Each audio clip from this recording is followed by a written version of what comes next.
Hello, I'm Dr Genevieve and I'm building a supportive community for highly sensitive people through my weekly newsletter, the HSP Revolution. So if you're interested in receiving more content and being part of a thriving community, then please do subscribe by clicking on the link below. And for each month, I've decided to do a monthly check-in for HSPs to really look at some of the themes that are coming up that I think would be interesting to share.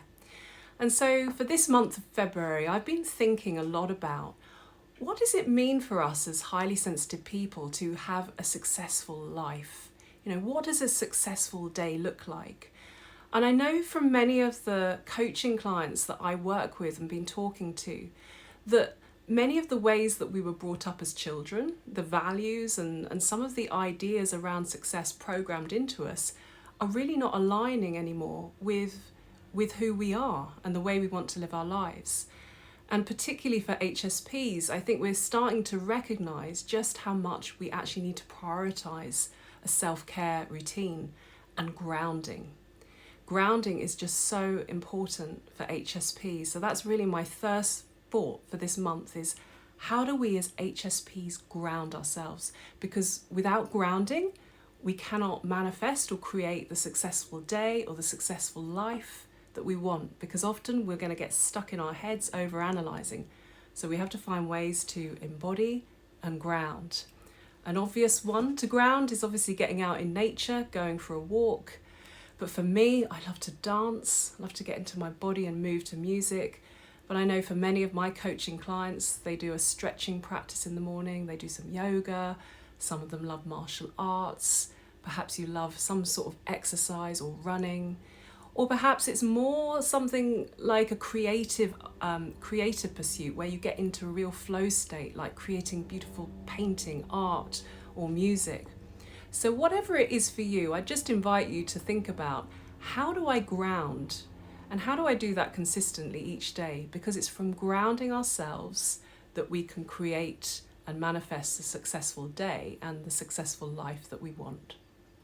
Another key thing that keeps coming up around HSPs is around boundaries. So I'm going to be talking a lot more about this in future videos.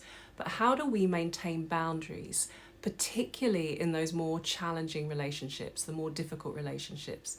You know, the people who talk at you or you feel they're just like energy suckers, energy drains. So for this month, just start to become more conscious about how you put a boundary in with these types of people so that you don't let them put their stuff onto you. You don't let them put their projections onto you, because it's so important for us as HSPs to actually protect our energy and protect ourselves in that way from not taking on everyone else's stuff. Another thing that I've been hearing from HSPs that I've been speaking to is that January was quite a slow month.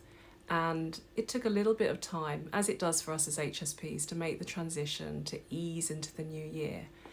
But as we're moving into February, there can be a little bit of anxiety creeping in, a bit of fear, a bit of that worry that the year's starting to slip away and I've not got on top of the things that I wanted to do, or just not feeling on top of all the tasks, or haven't managed to get on top of those intentions or those New Year's resolutions.